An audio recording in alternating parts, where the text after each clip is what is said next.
जो झी अभियोग जोड़ला पर आज से झी को न्याय दे पारे नहीं आम दाबी कर यथाशीघ्र शिक्षा मंत्री को इस्तीफा बहिष्कार करा जाऊ। देखो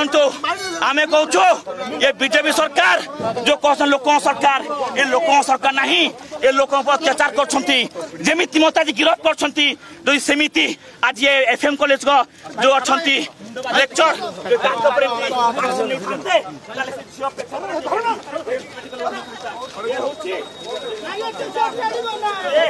बीजेपी सरकार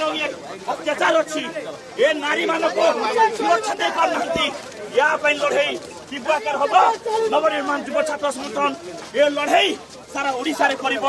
आज झील जीवन सह आज से संघर्ष करुच्ची एम्स हॉस्पिटल ले कहीं जदि से ट्वीट कला सब कला परे कहीं आज से लेक्चर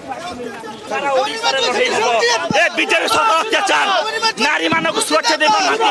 से झील जदि पेट्रोल पकैछि ए बीजेपी सरकार माने उद्यम रे पेट्रोल पकैछि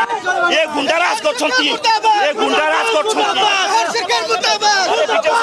नवनिर्माण युव जिंदाबाद नारी पर अत्याचार चलिब नहीं नारी पर अत्याचार चलिब नहीं।